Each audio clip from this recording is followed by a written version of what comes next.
Hello दोस्तों, CS point में आप सभी छात्रों का स्वागत है।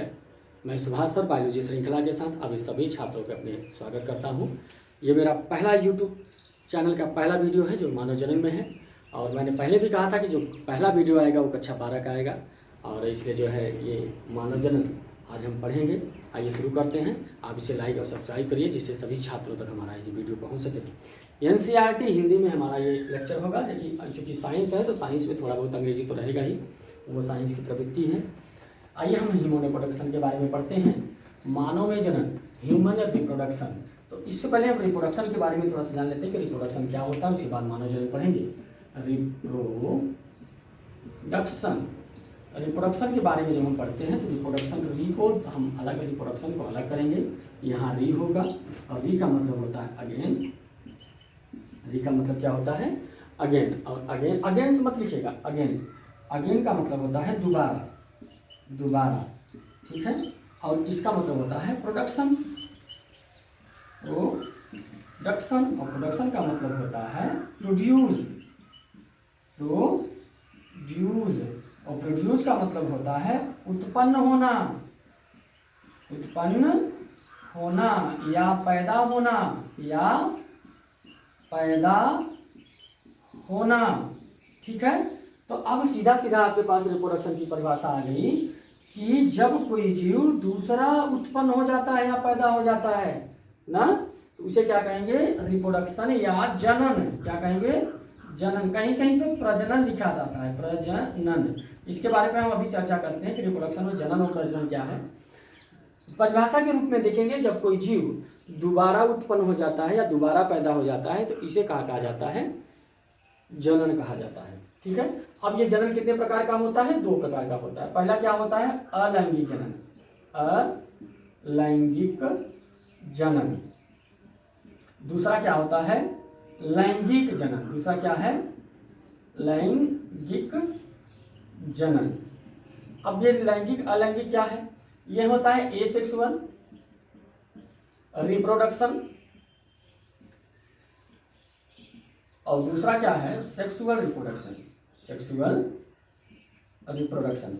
अब इसमें क्या होता है? अलैंगिक जनन का मतलब होता है यह जब केवल एक जनक से, मतलब पेरेंट्स से अगर जीवों का निर्माण हो जाता है तो उसे सेक्सुअल रिप्रोडक्शन कहते हैं। और जब बिना दोनों जनक के यह संभव नहीं होता है, जब दोनों जनक के साथ साथ रहते हैं तब जाकर के लैंगिक जनन होता है। इसमें लैंगिक अंगों की आवश्यकता होती है। बोथ पेरेंट्स, कौन parents? Both parents, both parents होते हैं, मतलब दोनों जनक होते हैं, दोनों जनक। जनक का मतलब होता है माता पिता, माता पिता, मतलब नर और मादा। इसमें मेल और फीमेल, मेल और फीमेल ये बायोलॉजी सिंबल है, दोनों की आवश्यकता होती है। यह किसी से भी हो जाता है, चाहे नर से हो जाए चाहे फीमेल से होता है, इसमें कोई डिफरेंशिएशन नहीं महसूस कर पाते हैं। तो इस प्रकार की प्रक्रिया को जो किया जाता है एसेक्सुअल रिप्रोडक्शन और सेक्सुअल रिप्रोडक्शन।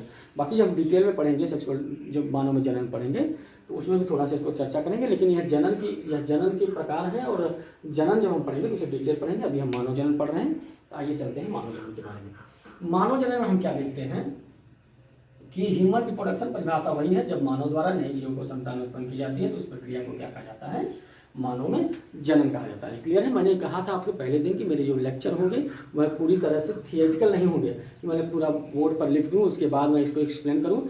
जैसे मैं आपको क्लास में पढ़ाता हूँ उसी प्रकार से मैं यहाँ पढ़ाऊँगा। आप जरा सा भी आपको अंतर नहीं मिलेगा, आप टेंशन आप इसलिए परेशान होते हैं। ह्यूमन रिप्रोडक्शन के बारे में पढ़ते हैं तो सबसे पहले मानव के लक्षण के बारे में पढ़ेंगे कि मानव किस प्रकार के जीव हैं, आखिर वास्तव में इनमें कौन सा जन्म पाया जाता है। तो हम ये देखते हैं कि मानव में हमारा जो अलैंगिक जनन नहीं, लैंगिक जनन पाया जाता है, लैंगिक जनन पाया जाता है। उसमें पहला था एसेक्सुअल रिप्रोडक्शन और सेक्सुअल रिप्रोडक्शन, मतलब अलैंगिक जनन और लैंगिक जनन। तो मानव में जो हमारा उसमें दूसरे नंबर का था, यहाँ पर जो मैंने लिखा था लैंगिक जनन, लैंगिक जनन, ये वाला दूसरा वाला, इसमें क्या ये क्या होते हैं? इसमें सेक्सुअल रिप्रोडक्शन पाया जाता है, सेक्सुअल रिप्रोडक्शन पाया जाता है, सेक्सुअल रिप्रोडक्शन पाया जाता है। अब सेक्सुअल रिप्रोडक्शन पाया जाता है तो इसमें क्या होता है? अब जब मानव में वास्तव में सेक्सुअल रिप्रोडक्शन पाया जाता है तो कोई घटनाएं जिम्मेदार होंगी, कुछ कारण होगा।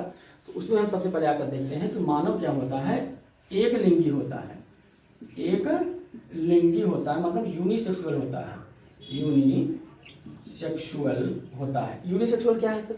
यूनिसेक्सुअल मतलब जो नर और मादा होते हैं वे अलग अलग होते हैं, उनमें जो है लैंगिक अंग जो है केवल एक ही पाया जाएगा, दोनों साथ साथ नहीं पाए जाएंगे। कुछ जीवों में लैंगिक ज्ञान साथ साथ पाए, जैसे फूलों में क्या होता है, नर और मादा लगभग दोनों एक ही पुष्प पर पाए जाते हैं, लेकिन उनके जो लक्षण होते हैं, लेकिन इनमें मानव में ऐसा नहीं होता है, यह क्योंकि इनमें सेक्सुअल रिप्रोडक्शन या लैंगिक ज्ञान पाया जाता है, इसलिए यह एक लिंगी होते हैं, उसको बढ़ावा देता है। दूसरे क्या होते हैं, इनमें जो है आंतरिक निषेचन होता है, आंतरिक निषेचन होता है, निषेचन होता है मतलब इनके अंदर इंटरनल फर्टिलाइजेशन, इंटरनल फर्टिलाइजेशन होता है। कौन सा फर्टिलाइजेशन? इंटरनल फर्टिलाइजेशन होता है।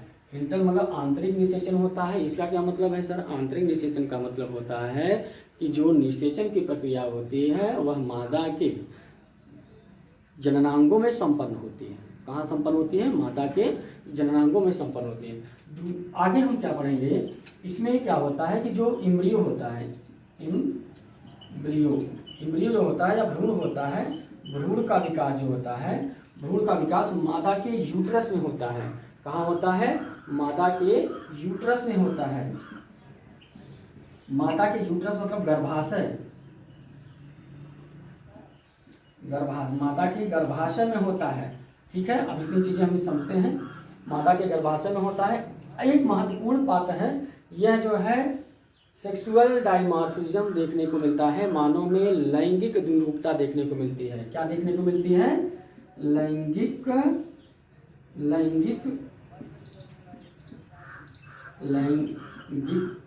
द्विरूपता देखने को मिलती है, लैंगिक द्विरूपता देखने को मिलती है। इंग्लिश में से कहते हैं सेक्सुअल डाइमॉर्फिज्म।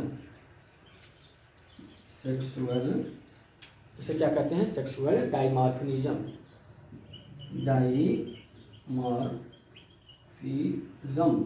लैंगिक द्विरूपता देखते हैं। यह सबसे इंपॉर्टेंट चीजें आप ध्यान देंगे। मानव में लैंगिक द्विरूपता का मतलब होता है इसमें नर और मादा दोनों जननांग अलग अलग होंगे, अलग अलग रूप और संरचना और बनावट के होंगे।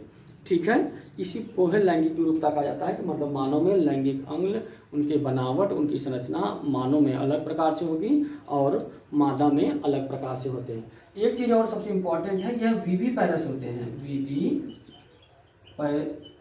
होते हैं। ये विविपैरस होते हैं अर्थात ये बच्चा देने वाले जीव होते हैं। कौन जीव होते हैं? बच्चा देने वाले जीव होते हैं। अच्छा, जब बच्चा देने वाले जीव होते हैं तो ये जो है मैमल्स भी होते होंगे। कैसे होते हैं? मैमल्स मतलब स्तनधारी होते हैं। ये कैसे होते हैं? स्तनधारी होते हैं। एक आपसे पूछा जाता है प्रश्न, यहाँ पर आप देखेंगे कौन सा ऐसा जीव है जो अंडा देता है और दूध भी पिलाता है। अंडा देता है मतलब अंडा देता है और दूध भी पिलाता है। तो प्लेटिपस एक ऐसा जानवर है जो अंडा भी देता है और अपने बच्चे को दूध पिलाता है, मतलब स्तनधारी होता है। इतना हमारा सामान्य लक्षण हो गया। थोड़ा थोड़ा जैसे हम लिखेंगे कि लैंगिक जनन मानव में पाया जाता है, मतलब मानव में पूछा जाएगा कौन सा जनन होगा तो सेक्सुअल रिप्रोडक्शन होगा। एक लिंगी होते हैं अर्थात नर अलग होंगे, मादा अलग होंगे। आंतरिक निषेचन होता है मतलब इंटरनल फर्टिलाइजेशन होगा, मतलब जो भी निषेचन की प्रक्रिया होगी वह मादा के जननांगों में संपन्न होगी। इम्ब्रियो का डेवलपमेंट, भ्रूण का विकास जो होता है वह यूट्रस में गर्भाशय में होता है। ठीक है, लैंगिक द्विरूपता देखने को मिलती है, मतलब नर और मादा दोनों अलग अलग होते हैं। उनके रूप, संरचना, जो लैंगिक अंग होती, बनावट होती है वह अलग अलग होती है। विविपैरस होते हैं और स्तनधारी होते हैं। इतना हम पहले लेक्चर में चर्चा करते हैं। दूसरा थोड़ा सा आगे चर्चा करते हैं मानव में जनन के बारे में। मानव क्या होता है, इसमें क्या होता है कि मानव जो है नर युग्मक का निर्माण करता है और मादा जो है मादा युग्मक का निर्माण करता है। उसमें संलयन होता है और बाद में जाकर के उसका निषेचन हो जाता है। जैसे देखिए कोई नर है, यह कोई नर है और यह कोई मादा है। मादा को हम बायोलॉजी में सिंबल, यह नर का सिंबल होता है जिसे मेल कहते हैं, जिसे हिंदी में नर और इसे फीमेल कहते हैं।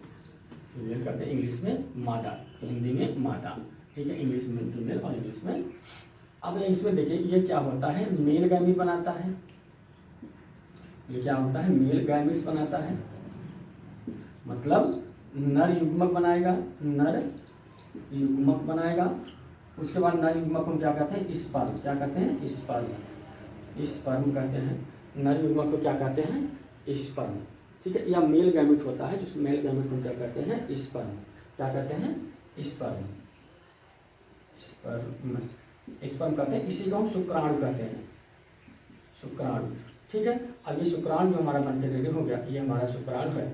ठीक है, अब शुक्राणु बनके रेडी हो गया। उसके बाद मादा जो है, मादा युग्मक बनाएगी, फीमेल गैमेट बनाएगी, फीमेल गैमेट्स बनाएगी, फीमेल गैमेट्स बनाएगी। फीमेल गैमेट्स में क्या होता है, इसे हम मादा युग्मक कहते हैं, मादा युग्मक कहते हैं। मादा युग्मक के रूप में हम अंडाणु, अंडाणु या अंडा या ओवम, ओवम, ओवम का निर्माण होता है। अब हमारा ओवम का निर्माण हो गया। अब इन दोनों का निषेचन होता है, मतलब इन दोनों का निषेचन होता है, एक प्रकार का जाइगोट का निर्माण होता है। क्या होता है, जाइगोट का निर्माण होता है। अब ये जाइगोट डेवलपमेंट करके, जाइगोट ये हमारा है, जाइगोट डेवलपमेंट करके भ्रूण का, एम्ब्रियो का निर्माण करता है, एम्ब्रियो का निर्माण करता है। यही भी हमारा न्यू बॉर्न होता है। ठीक है, न्यू बॉर्न होता है, टाइम है। अब हम डायरेक्ट मानव जन्म में चलते हैं। यही प्रोसेस होता है पूरे मानव जन्म में, यही प्रोसेस होता है। आगे हम चलते हैं। अब इसको आपको लिखने की जरूरत नहीं है, बस हमने इसको समझाया है। अब यहाँ से आपका वास्तविक मानव जन्म शुरू होता है कक्षा 12 और कक्षा 11 के दोनों छात्र देखेंगे, क्योंकि यह इंट्रोडक्शन वीडियो है, तो इसमें जो है आप दोनों देखेंगे। अब इसमें देखेंगे मानव जन्म में किसी भी जीव में दो प्रकार की घटनाएं होती हैं, लेकिन उसमें अलैंगिक जनन और लैंगिक जनन, यह निषेचन में घटनाएं होती हैं। लेकिन जो अलैंगिक निषेचन है वो अलग बात है। लेकिन जब हम लैंगिक निषेचन की बात करते हैं तो उसमें 3 प्रकार की घटनाएं घटती हैं। एक निषेचन पूर्व घटना, एक निषेचन पश्च घटना, एक निषेचन। तो एक निषेचन होता है निषेचन पूर्व घटना, निषेचन पूर्व घटना, और एक होता है निषेचन, और एक होता है निषेचन, निषेचन पश्च